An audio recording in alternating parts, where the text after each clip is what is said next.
Stop. Claude was just telling us off air now that he loves Amapiano, so he had to ask for Amapiano song, a song by Bizizi and Killer Cow called Kokota. So we're going to play Kokota for Claude before we wrap up this interview. So this is Caps Radio. You're listening to Lunch on Caps right here on Caps Radio with me, Tepo. I'm not alone. I'm joined by Jack in studio. We're speaking about career mode. Today we're focusing on motor sales. So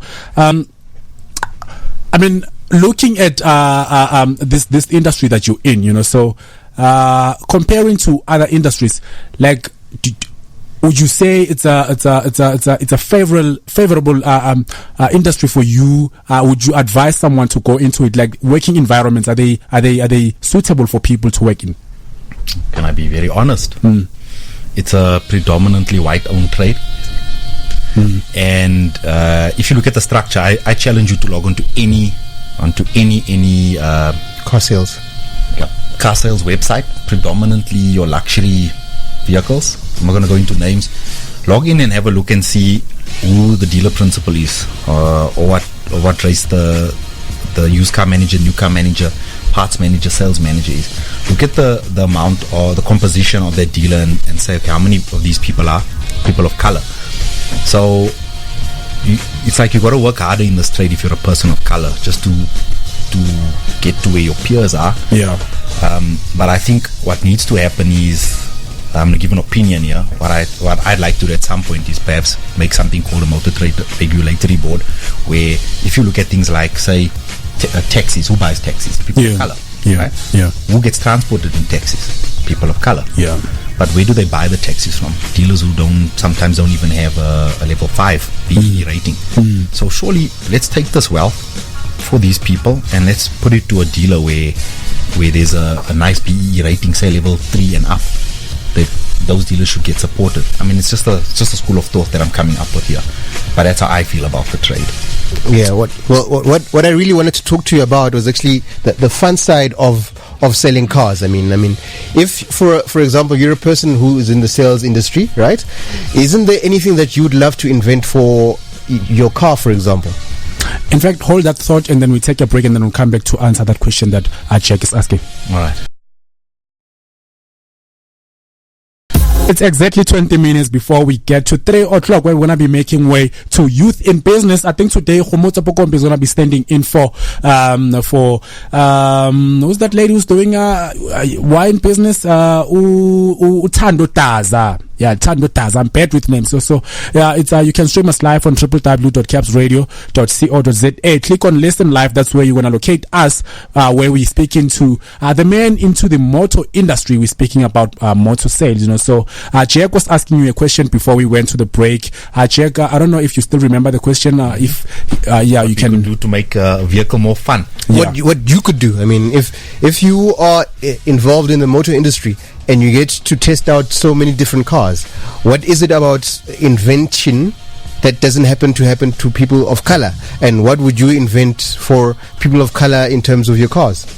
Well, I think what's been invented is in-car, or I can't say invented, but what Toyota's done is they've now added in-car Wi-Fi and Lexus.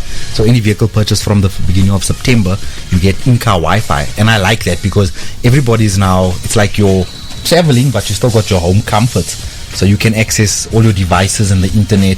Everybody can listen to their own music. I like more screens, Jack, more sound. People of color like nice sound systems. Sunroofs should be standard. Cabriolets in every model.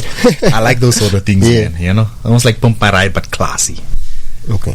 What does it really tell you as a person? I mean, when you look at a person driving a car with extended tires, with extra speakers, what does it tell you about that car or that person? Yeah, look, a vehicle says a lot about the person's personality. Whether they've got big wheels or sound systems, it says a lot about your personality. If you've got a cabriolet, it shows that somebody who's out and about. You like freedom, you're youthful. What's nice with the manufacturers is now they're coming out with a lot of standard specification, big wheels, spoilers, color-coded mirrors, and all sorts of things, beading and whatnot. But vehicles say a lot. You'll pitch up somewhere and it'll say a lot about you before you even hop out that vehicle. I mean, they keep inventing softer and softer cars, right? Yes. I mean, what is it saying about us and comfort, or what is it saying about cars in particular? Well, structurally, if the vehicle's softer, it's only because they're trying to lessen harm to pedestrians. So overseas, it's a big thing. You've got these pre-collision systems. They're making the material from less dense, or they're making the vehicles from less dense materials. So impact to other vehicles, or impact to pedestrians. More importantly, they're going to get injured less. There might be a level of injury, but it's going to be substantially less. But I mean, it's good. It's good technology. I mean, looking from a balance point of view from a car, like if it's lighter, does it mean that with regards to accident and car crash, is it more prone into falling into that kind of a thing? Well, if the vehicle is lighter, firstly, fuel consumption helps along. Secondly, though, from a pedestrian point of view and accident point of view, there's crumble zones in the vehicle, so it means that there'll be the impact will be absorbed on the front end of the vehicle if it's got crumple zones, side impact bars on the vehicles, and then also you'll see a lot of vehicles are getting plastic panels, even on the high-end vehicles. A lot of plastic panels, but you wouldn't tell unless you go and knock on that panel with your finger or something else. But it's really just technology, and it's really thinking about the people in the vehicle and the people outside of the vehicle, so it's nice. So what's going to happen to us? I mean, when cars start driving themselves, what's going to happen to us as the drivers, as the commuters? Are we going to need like driver's licenses, or what's happening? What's coming up? It's a good point you're raising there, sir. So a lot of vehicles now have got what they call semi-autonomous driving. I'll give you an example, like the Lexus IS300 hybrid. It's got semi-autonomous driving. What that means, it's got a feature, for instance, a feature like lane departure assist, where it's got a sensor on the side of the vehicle, and it picks up the lines on the highway, on the roads. And if you start veering, if you leave the steering wheel and you start veering into the next lane, it'll automatically correct you back. It'll give you 2 chances, and it'll tell you on screen, hey, listen, you need to hold the steering wheel. Also, you got smart radars where you're driving, and if you're following a vehicle at a certain distance and you're going 120 kilometers per hour that you set, if that vehicle brakes to 80 kilometers per hour, instantaneously your vehicle behind that brakes to 80 kilometers per hour without you having to do it. So that's part of the cruise control. That's part of it. It's like a smart cruise control. Okay. And these technologies are here already. But I think, Jack, I think going into the future, we still got to be vigilant and drive the vehicle. And it's difficult to leave our comfort and safety in the hands of a computer as such. But those technologies are coming to the fore. That's happening, where we can have self-driving vehicles. They'll be able to talk to each other. I know they're testing such technologies in Japan and some of the European countries, but that stuff is real. The stuff you see on TV, some of that stuff is real. How far away are we from that, though? Look, Google's working on self-driving vehicles. You might have heard, you'll read every now and then with a car crash. You'll read about the advancements that they're making. But I think for the next couple of years, in the foreseeable future, we're still going to be driving our vehicles hands-on. I think especially in a country like South Africa, because it's a dualistic economy and we've got all these aspects of first world and third world, you're not going to see that anytime soon. Things like even electric vehicles.